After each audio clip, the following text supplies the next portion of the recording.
سڵاو خۆشەویستانم، خۆشحاڵین بۆ جارێکی دیکە لە بەرنامەی پەیامی تۆوە. دەبینەوە میوانی ماڵەکانتان بە ئومێدوێ بتوانین سوودێکی باش بە ئێوەی ئازیز و خۆشەویست بگەێنین. بەڕێزان ئەم ڕۆژ دەمانوێت گفتوگۆ بکەین لەسەر ئەوەی ئایا تا چەند سوپاسگوزاری نیعمەتەکانی خوای گەورەیت. هەمومان کۆمەڵە نیعمەتمان پێبەخشرا لەلایەن خوای گەورەوە، بۆیە دەپرسین تا چەند تۆی هاوڵاتی سوپاسی خوای گەورە دەکەی لەسەر ئەو نیعمەتانە کە پێبەخشیویت.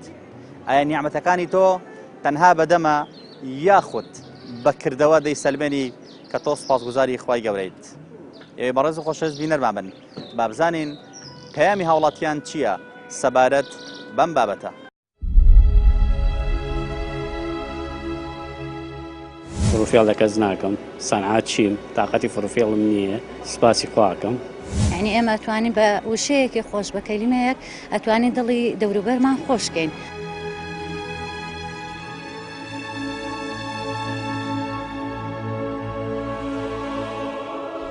ئەوەی کە خوا نیعمەتیاوە بێ ئێمە خوا زۆر گەورەیە، ئێمە هەریکی چاو گەورەی خوایە. حەچیمانەیە هەری خوای گەورەیە، سوپاسی و نیعمەتانەیەکەین. هەموو مرۆڤەکان سەرەتا بێ سوپاسگوزاری خوای گەورە بن لە هەموو نیعمەتانەی کە پێبەخشیوە. بە هەموو شێوێ مەمنونی خوای گەورەم کە ئاوە بە تاق و تەلامەتی هێشت و میێوانێ لەم ڕادەیە و لەم تەمەنەیە. من بەرکەچی خوای گەورەم. قەناعەتە بێ ینی سوپاسی خواکە، سەو بەشە بەشی خوایە، چەندی بۆ دانەبێرەوەیە. سوپاس بۆ خوای گەورە کە ئەو نییاوە پێمان کە پێی بژی. چاوی لێ وەرەگرێتەوە، گوێر لێ وەرەگرێتەوە، زمانی لێ وەرەگرێتەوە، هەر هەمووی خۆیەتی ئامانەتە لەوە ئەبێ بیپارێزی. سەرۆت و سامانێکی زۆر گەورەیە، شکوری خوای بە زۆر لەسەر بکەی. خوای گەورە تاقیکردنەوەی هەمووی سارێک دەکات لەسەر هەموو شتێک. سوپاسی خواکەم لەسەر هەموو نیعمەتانی کە پێبەخشی و مۆتەنانە جوانی کە پێشی نەبەخشیون بە دڵنیایی و خێرێکی تایە کە پێی نەبەخشیون. سوپاس بۆ خوا. بەدبەختی خۆمان ئەوەیە کە حتاکو جوانین و ئەتوانین بە دوای ماڵەوەین، ئەو وەختەش کە نەخۆشەکەوین تازە قەدری نیعمەتەکان نەزانین و حاضرین تەواو داراییەکەمان بدەین بۆ لە ساقی بەدەست بێنین. هەڵە زارڕە شکر باشیت. ئەگەر لە تۆ بپرسم تا چەندێک سوپاسگوزاری ئەو نیعمەتانەی کە خوا پێبەخشیویت؟ لە هەموو کاتێ سوپاسگوزاری ئەو نیعمەتانە خوا پێبەخشی. ڕازی لەو نیعمەتانە هەست ئەەکەی بەشی خۆت وەرگرتووە؟ بەڵێ. باشە. چۆن سوپاسی خوا ئەەکەیت؟ بەکردەوە یان بەدەم بۆ نمونە هەراڵی خوایە سوپاس بۆ تۆ؟ بە نوێژ و بە تاعات و ئەوانە. ئەڵێ خوای گەورە ڕەحمم پێ بکەوتەوە. تۆ دڵخۆش کردووە نیعمەتەکان؟ ئەرە وەڵا لەخوا بەزەب. ئەرە وەڵا ئەوەنە دڵخۆشم بەس بەخوای گەورە ینی لە حەد زۆر زۆر سوپاسێکم هەموو نیعمەتێکی پێبەخشی. باشە. سوپاس سەر ئەرز لە نیعمەتی ئەوانی کە بەخۆی بەخشی لە مێشت و چاو و هەست و هەمووی.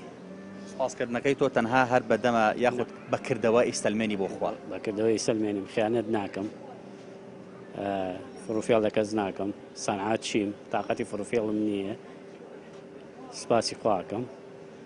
الحەمدولیا بەرامبەر ئەوەدا کە خوا نیعمەتی بە تۆ بەخشە، تۆش وەکو سوپاسگوزاری خێر ئەەکەیت، یارمەتی فەقیر و هەژارەیت، لە سەنعاتەکە تا هاوکاری خەڵک ئەەکەیت. نەبێ دەستی ڕاست بیدا دەستی چەپ پێی نەزانێت، دەستی چەپ بیدا دەستی پێی نەزانێت. خوای گەورە خۆم و خوای گەورە خۆم ڕازی لە نیعمەتەکان؟ زۆر. جەنابەت تا چەند سوپاسگوزاری خوای گەورە لەسەر ئەو نیعمەتانەی کە بە تۆی بەخشیوە؟ وڵی مرۆڤ هەتا سوپاسی خوای گەورە بکا کەمان کەمە لەبەر ئەوەی خوای گەورە یعنی زۆر زۆر شتی بە مرۆڤ بەخشیوە لە زۆر شتە، یعنی لە چاوە، لە دەسە، لە قاچە، لە هەموو شتێکایەتر ئێمە تا توانین نەبێ سوپاسگوزار خوای گەورە بکەین. ئەو نیعمەتانە کە بە تۆ بەخشراوە لیان ڕازیت پێ دوایە بەشی خۆتە وەرگرتووە؟ سوپاس بۆ خوای گەورە زۆرش لێ ڕازی بن الحەمدوللا، قەناعەتم بە هەموو شتێک هەیە الحەمدوللا. باشترین و گەورەترین نیعمەت لای تۆ چییە؟ لای من قەناعەتە. مرۆڤ کە قەناعەتی هەبێ بە خۆی، بە شکلی، بە حاڵی، بە وەزعی، بەو ئەندامانەی کە خوا پێی بەخشیوە، یعنی زۆر زۆر نیعمەتی گەورەیە کە ئینسان قەناعەت بە خۆی بکات. سوپاس بۆ خۆم، قەناعەتم بە هەموو شتێک هەیە الحەمدوللا. جەنابەت بەکردەوە سوپاسی خوا ئەەکەی یان بۆ نمونە هەر تەنها بەدەمەڵی خوا سوپاس بۆ تۆ تاوە؟ سوپاس بەخوا ئەوەی لە تواناما بێ ئەیکەم. هیچ مرۆڤێکیش نییە لە 100% هەموو شتێک یعنی بکات کەم و کوڕیم هەیە بەڵێ بەڵام سوپاس بەخواش هەتا بتوانم یعنی ئەرکی خۆم بەجێ ئەگەیانم الحەمدلله. مەسەلەن هەیە بۆ نمونە بە نوێشکردنی زۆر بە ڕۆژوگرتنی زۆر هەیە بەوەی کە یارمەتی فەقیر و هەژار بدات بەوەی کە موچیەکی بۆ مەلە موچەکەی خێرێکی زۆری لەیەکە تۆ بەمانە هەوڵەداوە سپاسی خوا بکەیت؟ بەڵێ هەوڵم داوە بە پێی توانای خۆم یعنی سپاس بەخوای گەورە مەرج نییە مرۆڤ ئللا بە پارە بێ یان بە شتێکی ئەو شتانە بێ لەبەر ئێستا ئەوەی زروفی کوردستان لەوە چێ بە پارە نەبێ بەڵام پێغەمبەر عەلەیهی سەڵات وەسەلام دەفەرمێت ئەلکەلیمە طەیبە سەدەقە یعنی ئێمە ئەتوانین بە وشەیەکی خۆش بە کەلیمەیەک ئەتوانین دڵی دەوروبەرمان خۆشکەین مەرج نییە یعنی بە پارە بێ یان بە هەر شتێ بەکردەوەش ئەتوانی زۆر شت هەیە هەتا لەگەڵ ئاژەڵەکان لەگەڵ دەوروبەر لەگەڵ هەموو شتێکا تو ئەتوانی سوپاسگوزاری خوا بکەی ئەتوانی دەوری خۆت ببینی قەناعەت یعنی هینی خۆت بکەی. جەنابەت وەکو عەبدێکی خوا تا چەند سوپاسی خوا ئەکەی لەسەر ئەو نیعمەتانەی کە بە تۆی بەخشیوە؟ ئەوەی کە خوا نیعمەتیاوە بێ ئێمە خوا زۆر گەورەیە ئێمە هەریکی نچاو گەورەی خوایە گەورەی خوا ئەوەندەیە تو تێکە توێ بینی چەند کەلیمێکی پیاوە لەبەری بکە لەوە زیاتر چیز نازانین بەڵام ئێمە کە عەبدی خودایم ئەبێ هەموو یەکتیمان خۆش بوێ. جەنابەت وەکو عەبدێک وەکو بەندەیەکی خوا تا چەند لەو نیعمەتانە ڕازی کە خوا پێی بەخشیویت تا چەند سوپاسگوزاری خوا ئەکەیت؟ وەڵا لە سوپاس بۆ خوای گەورە هەچیمانەیە هەری خوای گەورەیە سوپاسی و نیعمەتانەیەکەین هەر لە بچووکترین شتەوە کە لە جەستەمانە لە چی بەرووبوومی ڕستقا لە هەموو شتێکا سوپاسی خوای گەورەکەین هەموو هی ئەوە ئێمە ساحەبی هیچ شتێک نین ئێمە باز ڕووکەشین قەت ڕۆژە لە ڕۆژان ناڕەزایی و دەرنەبڕیوە بەرامبەر بە ئازارێ بەرامبەر بە کەم و کوڕێکە هەت بوو بێ بەرامبەر بۆی کە شتێکی بۆ دەستەبەر نەبوو بێت. وەڵاهی سوپاس بۆ خوای گەورە مەگەر دەردە کابرا کوردەوتی مەگە زۆر زۆر زیاد لە حەد دەگەر بۆشمان هات بێ سوپاس بۆ خوای گەورە لە ڕووی ئەخیدە و ئیمانەکەەوە خۆمان ڕاگرتووە و شکرانە بژێری خوای گەورەمان کردووە و سوپاس بۆ خوای گەورە هیچ ناشکوریەکمان نەکردو. تۆکو بەندەیەکی خوا تا چەند سوپاسی خوای گەورە ئەکەی لەسەر ئەو نیعمەتانەی کە پێی بەخشیویت؟ هەموو مرۆڤەکان سەرەتا بێ سوپاسگوزاری خوای گەورە بن لە هەموو نیعمەتانەی کە پێی بەخشیوە هەر لە جەستە هەموو تایبەتمەندیەکانی خوای گەورە کە بە ئینسانی بەخشیوە هەر تایبەتمەندێکی خوای گەورە کە بە مرۆڤەکانی بەخشیوە لە جەستە هەموو ئەمەتێکی خوای گەورەی تایە.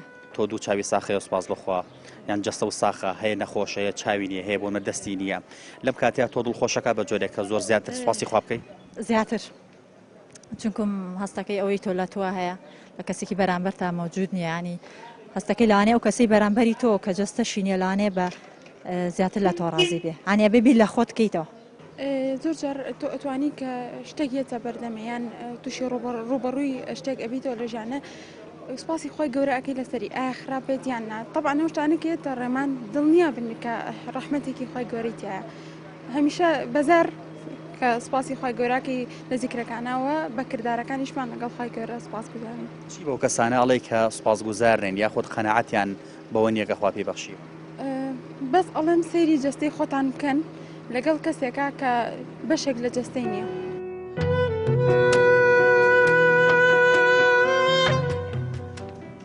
سلام علیکم شکر باشن جەنابەت وەکو بەندەیەکی خوا تا چەند سوپاسگوزاری خوای گەورەی لەسەر ئەو نیعمەتانەی کە بە تۆی بەخشیوە؟ زۆر زۆر بە هەموو شێوێ مەمنونی خوای گەورەم کە ئاوە بە تاق و تەلامەتی هێشت و میێوانێ لەم ڕادەیە و لەم تەمەنەیە کە ئەم نەعمەت و ژیان و گودەرانەی پێبەخشیوی. سپاسکردن تەنها بە زمان دەوتریان پێویستە بەکردەوەش هەنگای بۆ بنێ بە دڵ و بە زمان وانە کەوا منی هێناوەتە ئەم ڕادەیە و لەم کاتەیە ئەتوانم ژیانی خۆم بەسەر بەرم وانە چی بۆ کەساناڵی کە زۆر جار لە بەشی خۆیان ڕازی نین و سوپاسگوزاری ئەو نیعمەتانی کە خوا پێی بەخشیون ئەبێ هەر بگەڕێنەوە بۆ لای خوای گەورە هیچ دەسەڵاتێکیان نییە وانە یان شوێنی ئەوان ئاگری جەهەنەمە تری حەلیان نییە. جەنابەت چۆن سوپاسی خوا ئەکەی لەسەر نیعمەتەکان؟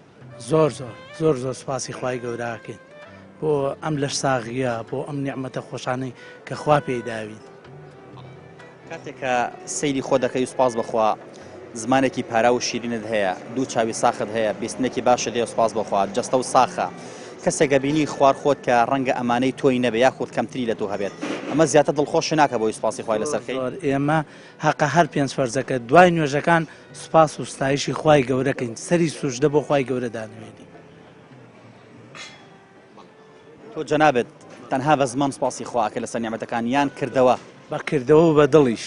مەسەڵەن بۆ نمونە لەوانەیە مرۆڤەکان هەبێ ئێستا پێویستیان بە ئێمە بۆ نمونە پێویستیان بە هاوکاری مادی هەبێ پێویستیان بە سەردانێ پێویستیان بە سیلە ڕەحمە بێت تو هەوڵت داوە لەم ڕێگەیەوە زیاتر سوپاسی خوا بکەیت بەمە زۆر جا ئەگەر ئەوانەمانتیانە بێ معنای مسلمان نین ئەگەر ئەوانەمانتیانە بێ ئێمە ئەبێ مرۆڤایەتی و ئینسانێتی و مسلمانێتی خۆشمان بەجێ بێنی کاک حاجیگان جەنابەت تۆش ڕازی لەو نیعمەتانێک خوا بێبەخشی بیت زۆر ڕازیم دائما لا اله الا الله ئەکەم دائما سپاسی خواکەم کە دەشم ساخە دائما سپاسی خۆم سەیری قەسر و ماری خەڵک ناکەم هەتا لە مەلیکەچکۆلەوە من لەم سلەیمانیام دوکانی خەڵک بە چاوی خراپە سەیرم نەکردووە و دەنجۆ گوڵە بە ڕۆژێکم بە بێ پرز نەکرێتە ئەو دەمبەوە ئەمانە تۆ بە سوپاسگوزاری ئەزانی ئەرێ والله ئەڵێم خوایە ئەم نیعمەتە لێ بەزیاو بێ بەس تر ئەوە ئەمرە و هاتووە و ئەمری خوایە فەقیر و دەوڵەمەنی بەدەست خوایە هەمووی خوا تەقسیمی کردو من شانم حەمالیە لەگرێ کرێکاریە لەگرێ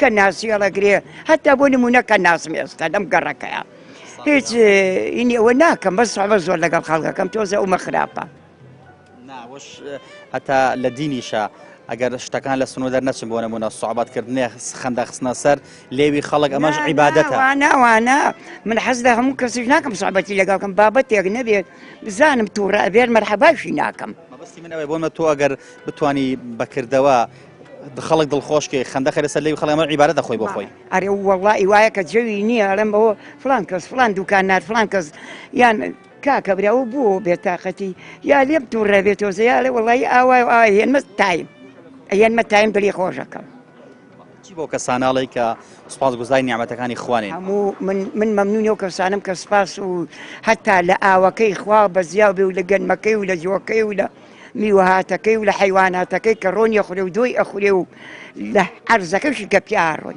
لە نیعمەتەکانی ئەو خوا کە پردێک بۆ چاویانە پرد دەکەین و سیارەمان دەستکەوتووە و زمانێک بۆم سلەیمانی چوە سیارێکیان نەبووە ئەوەی کە خوا دایناوەمان و بەشی خۆمان بێ پێ ڕازین قەناعەتە بۆ بەشەیەکە پێبەخشراوە زۆریش لە بەرەوەی ئیرادەی خوایە چی داناوە ئەوەیە لەگەڵ سوپاسگوزاری سوپاسگوزارین ئینشاءڵڵا باشە سوپاسکردن تەنها بەدەم ئەبێ یاخود پێویستە بەکردەوەش هەنگاوی بۆ بنێ بۆ نمونە یارمەتی خەڵک بدەیت هاوکاری خەڵک بکەیت بۆ نمونە زیاتر فەرمانەکانی خوا جێبەجێکەی بێ فەرمانی خوا نەکەی ئەمانە خۆی بەخۆی سوپاسگوزارین تۆ بە کامیان وەڵی بەڕێزم بە نزوب سیارەکەتەوە من وەکو خۆم هاوکاری زۆر خەڵکەکەم لەبەرەوەی ئەو شتانەی کە ئەکرێ مەسەرەن برادرێ خزمێ شتێ پێویستی بە هەشتێ بێ شەد نییە هەر پارە بێ هەشتێ بێ من هاوکاریمان کردەوە پێی توانای خۆم یعنی شتێ لە ئەپەی تواناکەی خۆم هاوکاریەکەم ئیتر ئەوەش بەشێکە لە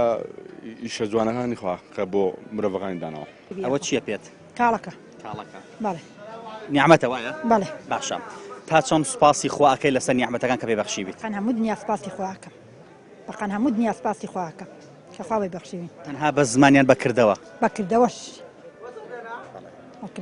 لەو نیعمەتانە پێت وایە بەشی خۆتی وەرگرتووە کە خوا بۆ مرۆڤەکانی داناوە بەشی خۆتی وەرگرتووە ئیشەڵا وەرم گرتووە بۆ کەسانە ئەڵێ کە سوپاسگوزار نین بۆ نیعمەتەکان ئەڵێم سوپاسگوزاری ئەو خوای گەورە بن شکری خوای گەورە بکەن جەنابەت تا چۆن سوپاسگوزاری نیعمەتەکانی خوایت والله جا بڵم چی چەندێ سوپاسگوزاری خوابی کەمە چونی ئێمە عەبدیشیەوین چی دەسەڵاتێکی هیچ دەسەڵاتێکمان نییە ئەو خەڵقی کردوین هەمووی نەعمەتی خوایە جا کێ خەڵغەیری خوا کێ ئەمە خەڵقەکان بەڕێز بە زمان سوپاسی خواکەیان کردەوەش دڵمەوە سوپاسی خواکەم مەلکەچی خوای گەورەم باشە زۆر کەس هەیە پێویستیان بە ئێمەیە ئەگەر بە مادی بێ یاخود بە معنەوی بێت تۆ تا چەند هەوڵت داوە هاوکاری خەڵک بیت وەکو سوپاسگوزارێکی خوا بە جۆرەی زروفی خۆی ئینسان ئێستا من بڵێم وام ئەم کردوون نە بەخوا ئێستا من خۆم مناڵم احتیاج دامەوە مەجبورم بلای مناڵێکی خۆم بچم وایە نا بەڵام زۆر جار لەوانەیە مەبەستمەوە لەوانەیە بە ئامۆژگاریەک بۆ نمونە بە سەردانیکردنی نەخۆشێک ئەمە خۆی بەخۆی سوپاسگوزاریە خۆشە هەر نەپارە بێت چیت بە تاکید تۆ چی بەلای کەسێنەکە نەخۆش بێ ئەوە هەر خوای گەورە پێی خۆشە خوای گەورە لە ئاتە باسەکە پێت پێویست نییە من تۆ پێمان کەسانەڵی کە سوپاسگوزارین هەیە نان ئەخوا سوپاسی خوای لەسەر ناکات غەڵەتە ئەوەی لەخوا ئاسی بخوا هیچ دەربەسی نییە زۆر بە ئاسانی شێتەوە بەردەسی چۆن ئەوەی کە سوپاسی خوانەکە ئەبێ مرۆڤ نییە بەلای منم بە مرۆڤی نازانم ڕازی بۆ نیعمەتانێک کە پێبەخشراوە ڕازی نیم ئارە وەڵڵا هەتا ئەچمە ناو قەبریشەوە سپاسی خواکەم و کەچی خوا.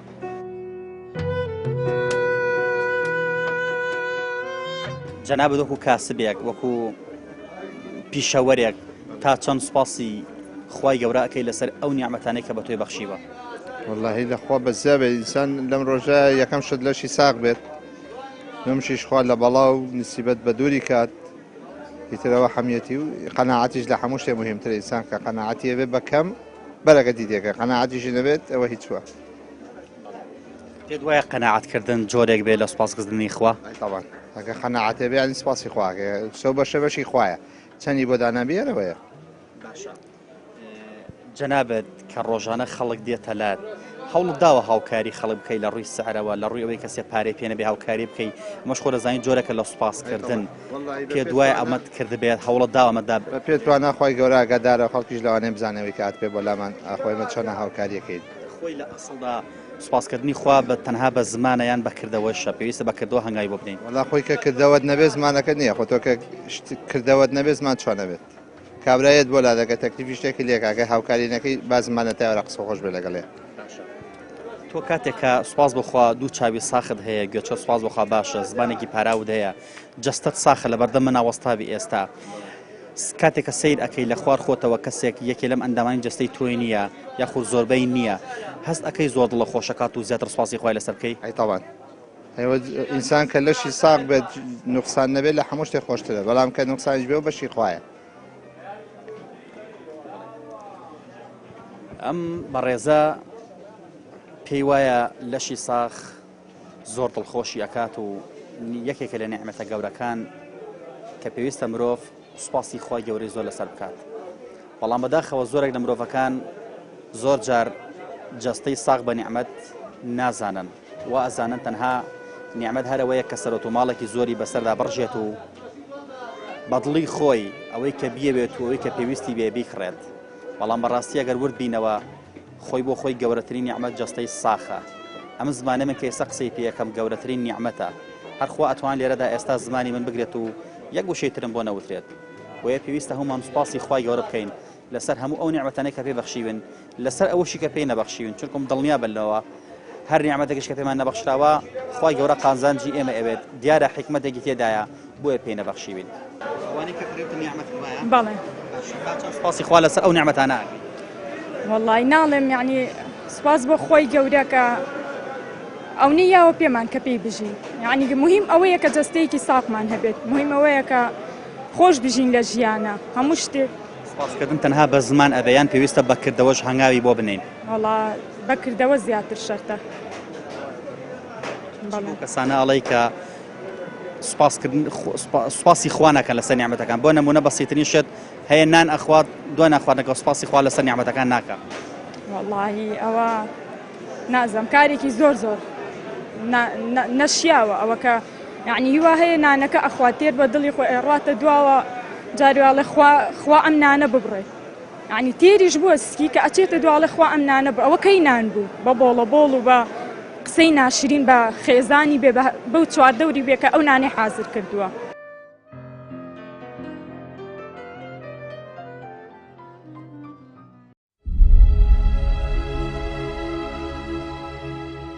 فڕوفێڵ لە کەس ناکەم، سەنعات چیم، تااقەتی فڕوفێڵم نییە، سوپاسی خواکەم.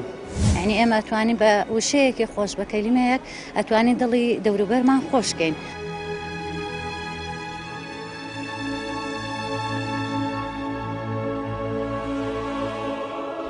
ئەوەی کە خوا نیعمەتیاوە بێ ئێمە خوا زۆر گەورەیە، ئێمە هەریکی چاو گەورەی خوایە. حەچیمانەیە هەری خوای گەورەیە، سوپاسی و نیعمەتانەیەکەین. هەموو مرۆڤەکان سەرەتا بێ سوپاسگوزاری خوای گەورە بن لە هەموو نیعمەتانەی کە پێبەخشیوە. بە هەموو شێوێ مەمنونی خوای گەورەم کە ئاو بە تاق و تەلامەتی هێشت و میێوانێ لەم ڕادێ و لەم تەمەنەیە. بەلکەچی خوای گەورەم ئەگە قەناعەتە بێ یانی سوپاسی خواکە، سەو بەشە بەشی خوایە، چەندی بۆ دانابێرەوەیە. سوپاس بۆ خۆی گەورە کە ئەو نییاوە پێمان کە پێی بژین. چاو لێوەرەگرێتەوە، گوێ لێوەرەگرێتەوە، زمانی لێوەرەگرێتەوە، هەر هەمووی خۆیەتی ئامانەتە لەوە ئەبێ بیپارێزی. سەرۆت و سامانێکی زۆر گەورەیە، شکوی خوای بزۆر لەسەر بکەیت. خوای گەورە تاقیکردن هەموو ئینسانێک دەکات لەسەر هەموو شتێک. سپاسی خواکەم لەسەر هەموو نیعمەتانی کە پێی بەخشی و مۆتەنازەوانی کە پێشی نەبەخشیون بە دڵنیایی و خێرێکی تایەکە پێی نەبەخشیون. سپاس بۆ خوا. بەدبەختی خۆمان ئەوەیە کە حتاک و جوانین و ئەتوانین بە دوای ماڵەوەین ئەو وەختەش کە نەخۆشەکەوین تازە قەدری نیعمەتەکان زانین و حاضرین تەواو دارایەکەمان بدەین بۆ لە ساقی بەدەستبێن. جەنابەت تا چەند سپاسگوزاری خوای گەورەی لەسەر ئەو نیعمەتانەی کە بە تۆی بەخشیوە.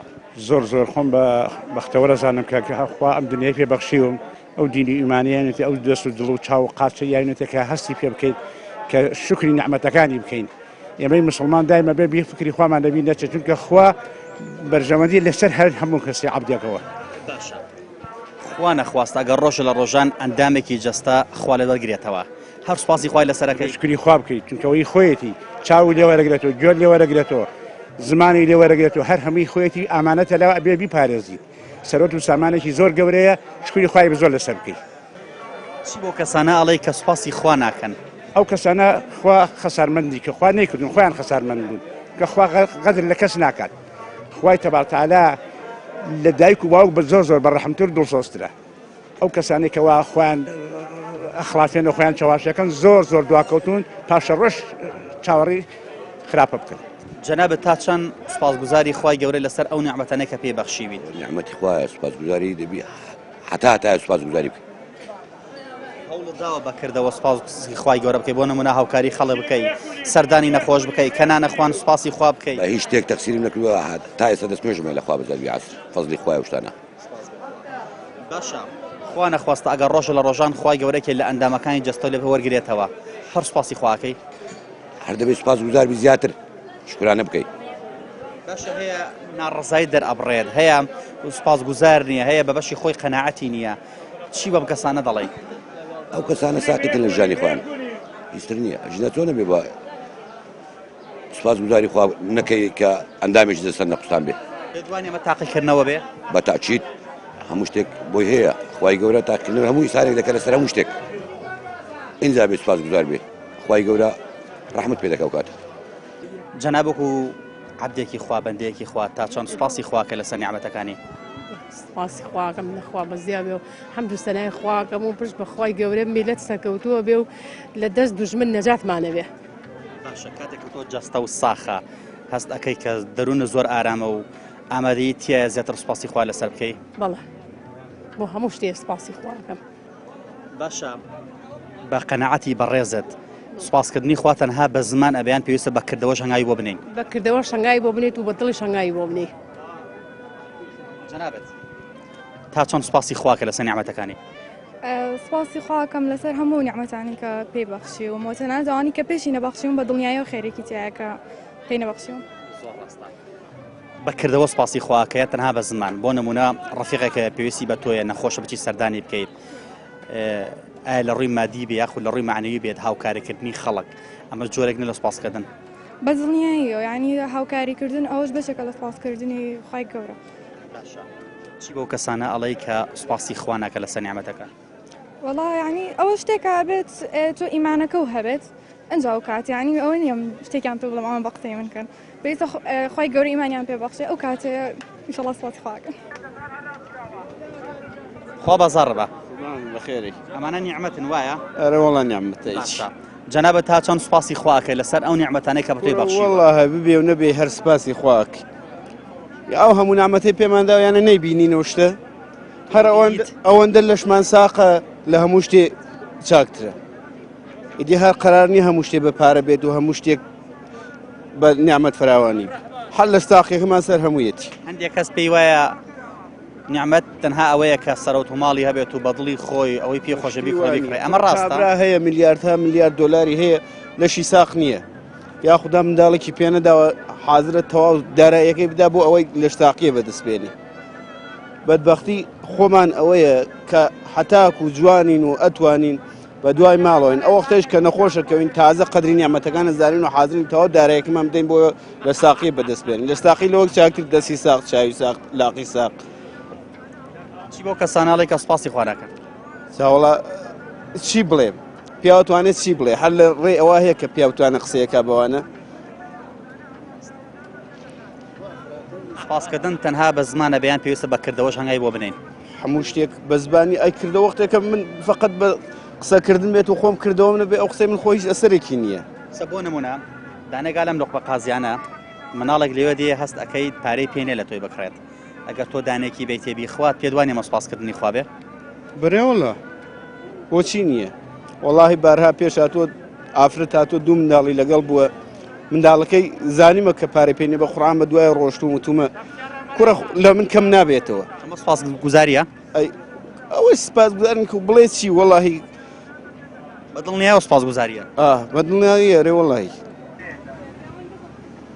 باشی بەڕێزەکەم جەنابێت تا چەند سپاسی خوا ئەکەی لەسەر ئەو نیعمەتانەی کە پێبەخشیوی هەرە بێ سپاسی خوا بکەین تەبان هەر سپاسی خوامان بۆ بمێنێتەوە لەو نیعمەتانەی کە بە تۆ بەخشراوە پێ دوایە نیعمەتێکی تاو و باشی پێبەخشراوە نیعمەتێکی جوانە و خواگیانە بە هەموو کەسێکی بەخشیوە پێویستە سپاسگوزاری بین سپاسکردن تەنها بە زمان ئەبیان پێویستە بەکردەوەش هەنگاوی بۆ بنین تەبان بەکردەوەش هەروەڵا سپاس هەرەوە نییە بڵێ بەدەم بڵێ سپاسیەکەم گوزە بەکردەوەش جەنابەت تا چەند سپاسگوزاری خوای گەورەی لەسەر ئەو نیعمەتانەی کە بە تۆی بەخشیوە وەڵا زۆر سپاسی خۆی گەورەکەم کە لەخوا بەزیا بێ ئینسانێکی تەواو مناڵی ساڵح مناڵی تەواو لەخوا بەزیا بێ زۆر ئەمانە تۆ دڵخۆشەکە بەتەئکید ئەی چۆن باشە سپاسکردنی خوا تەنها بە زمانە بەیان پێویستە بەکردەوەش هەنگاوی بۆ بنین دەوەش بە دڵنیاییەوە چۆن مەسەڵەن کردەوە چۆن ئەبێ بەکردەوە هەنگاوی بۆ بنین واللهی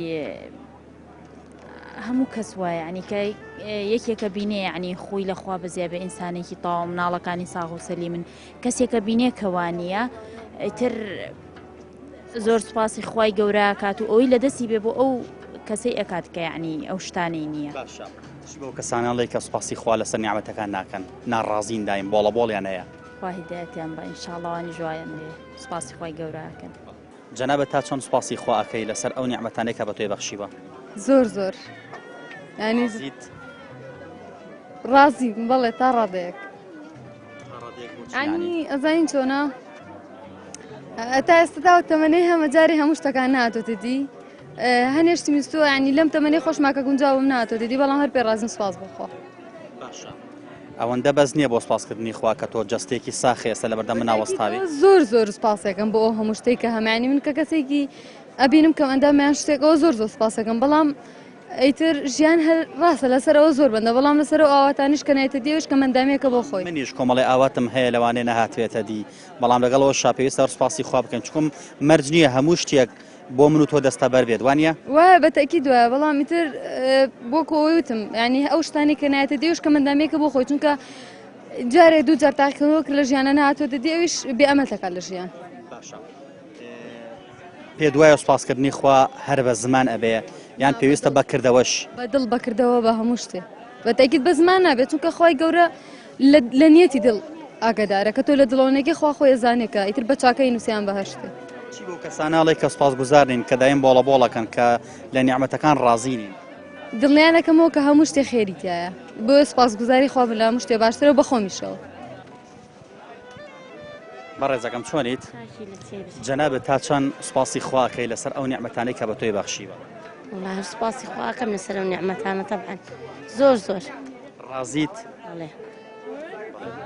پێ دوایە سوپاسکردنی خوا تەنها هەر بە زمان ئەبیان پێویستە بەکردەوەش هەنگاوی بۆ بنین بەکردەوە و بە زمان بە هەردووکی تەنها نیعمەت ئەوەیە کە لەش ساغیە کە چاوە کە دەمە خوانە خواستە ئەگەر ڕۆژە لە ڕۆژانێکی لە ئەندامەکانی جەستە و خوالی وەرگرتیتەوە هەر سوپاسی خوای لەسەرەکەی طبعا سپاسی خوا بە دائمی ئەەکەم هەر یەک نیعمەتی پێ ناوێت هەزار نیعمەتی خوای گەورە پێاوێ جەنابەت تا چەند سوپاسگوزاری خوای گەورەی لەسەر نیعمەتەکان وڵای من سپاس بە خوای گەورە زۆر ڕازیم لە بەشی خۆم سپاسی خوای گەورە سەر من هەموو نیعمەتەکانی خوای گەورەکەم هەندێک کەسەیە سوپاسگوزار نییە تەنانەت کە نانێکی ژەخوات سوپاسی خوای لەسەر ناکات چی بەم کەسانە ئەڵێ کە دایم بۆڵەبۆڵیانە کە لە بەشی خوان ڕازی نین کە سوپاسگوزار نین وڵای من داوا لەو کەسانە ئەکەم هیوادارم ئینسان معدەر قەنەعەت بە بۆ ڕزقەکە بۆ بەشەی خوای گەورەیە کە خوای گەورە پێ بەخشێ تێکی برای بەڕێزم جا ئینسان نیناوێ معدەر سەیری خوار و خۆی بکە سەری خۆی نەکە بۆ ئەو کاتە قەنەعەتێکی بۆ دروست دەبێ بە خوای گەورە قەنەعەت بۆ ڕزقەکە کە خوای گەورە پێ بەخشێت پێ دوایە قەنەعەتکردن مرۆڤەکان گەیەنێتەوە ئاستەی کە سوپاسی خوا بکات بەتەکید بەڵێ سوپاسکردنی خوا تەنها بە زمانە بەیان پێویستە بەکردەوە ژەنگای بۆ بنین بۆ نمونە سەردانیکردنی نەخۆش هاوکاریکردنی کەسێکە لە ڕێگای پەگی کەوتووە ئەگەر ئۆتۆمبیلێکمان بێ کەسە سەر بخەین بۆ نمونە ئەگەر بۆ نمونە دەستی هاوکاری بۆ کەسێک درێژ بکەین ئەگەر مناڵێکی هەتیو لە خۆ بگرین بە پێی توانە هاوکاری بکەین پێ دوانێمان سوپاسگوزاری بێ بەتەشی دەوانە سوپاسگوزار چونکە ئینسان لەو ڕێگای وردەوە قەناعەتی بۆ دروست دەبێت و ئەو قەناعەتی لە دڵەوە دروست دەبێت کە بەردەوام بێت لەسەر کارێکە خۆی گەورەی بەخش شکرانە بژێری شتێکی زۆر باشە بێت دایمە بکەیت دایمە سوپاس خوا بکەیت لەسەر ئەو نیعمەتی کاداتێ لەو نیعمەتانە ڕازی کە پێوە بەخشراوە سوپاس بۆ خوا سوپاسکردن تەنها بە زمانە بێت یان پێویستە بەکردەوە ژەنگای بۆ بنین ئەگەر بەکردەوە نەبیان هیچ نەکردووە چی بۆ کەساناڵی کە سوپاسی خوا ناگەن لەسەر نیعمەتەکان لەگەڵ ڕێزم بێئەدەبیە یەک دووش ینی هیچ شتێکی وانە کە بڵێ ئەمە قابلی ئەوە بێ شتێکی ناشرینێ بڵێ قابلی ئەوە بێ کە پیان بێت چونکە قابلی هەموو شتێکی ناشرینەوە خوا نەخواستە ئەگەر ڕۆژە لە ڕۆژان جەنابێت خوای گەورە جەستەیەک یاخود بەشێک لە جەستەتی لێوەرگرتیتەوە سوپاسی خۆی هەیە لەسەرەکەیت قەناعەت ئەەکەیت تاکید باری خوایە ئەوە ئیرادەی خوایە یعنی شتێکە ئیرادەی خوا بێ هەربێت سوپاسی لەسەر بکەیت پێ دوایە سوپاسکردنی خوا تەنها بە زمان ئەبێ یاخود پێویستە بەکردەیی هەنگای بۆ بنین بۆ نمونە لە ڕووی خێر و خێراتکردنەوە لە ڕووی یارمەتیدانی هەژار و فەقیر و لە ڕووی هاوکاریکردنی هەتی و بێوەژنەکان و بۆ نمون ئەمانە قوربان ڕاستە لە ڕووی خێر و خێراتەوە لە ڕووی هاوکاریکردنی خەڵکەوە لە ڕووی مادی و معنەوی و ئەمانە ئەساسە چۆن لە نیەتی دڵەوە ئەمانە خۆی ئەوە ئەساسە نیەتی دڵ ئەساسە کە تۆ لەگەڵ خوای گەورابی خۆی پێنج ڕوکنی داناوە زەکات خێر نوێش ئەمانە هەمووی ڕۆژوو حەج ئەمانە هەمووی فەرزن بۆ ئینسان دانراوە سپاس بۆ خوای گەورە ئەمانە هەمووی ناز و نیعمەتی خوای گەورەیە من شکرانە بژێری ئەوەکەی قەناعەت سەروەت و ماڵە ڕەوشتە یاسایە دینە هاوڕێ ڕۆژی تنگانەیە لوتکەی ئاسوودەی ژینە کەواتە قەناعەت بکە بەوەی هەیت و پێت بەخشراوە لێی تێبگە تاقیکەوە ئەوسا ئەنجامی ببینە خۆشبەختانە پەیامی هەموو هاوڵاتیان بەو جۆرە بوو کە هەمویان سوپاسی خوا ئەکەن لەسەر نیعمەتەکانیان هەندێکیشان پیان وابوو ئەوەشی کە خوا پێ نەداوین سوپاسی لەسەرەکەین چونکە بە دڵنیاییەوە حکمەتی تێدایە و خوای گەورە لە خودی خۆمان و کەسوکارمان دڵسۆسرە بۆ ئێمە هیوادارین بەردەوام بەخۆمەوە و ئێوەی بەڕێزیش سوپاسی خوای گەورە بکەین لەسەر ئەو نیعمەتانەی کە پێی بەخشیون چونکە بەڕاستی نیعمەتەکانی خوای گەورە لە ژماردن نایەن بۆ ئێمەی مرۆڤ ئێمە هیوادارین هەرگیز ناڕزای دەرنەبڕن خوا نەخواستە ئەگەر ڕۆژ لە ڕۆژان ئەندامێکی جەسەتان لە کار کەوت یاخود بۆ نمونە شتێک بەدڵی ئێوە نەبوو هەر سوپاسی خوای لەسەرکەن چونکەم خودی سەبر و ئارامگرتنەکەش خۆی بۆ خۆی عیبادەتکردن و سوپاسکردنی خوای گەورەیە پەیامی ئەم جارشمان کۆتایی هات تا پەیامێکی تر هەموو لە یەکتان بە خوای گەورە و باڵا دەست ئەسپێرین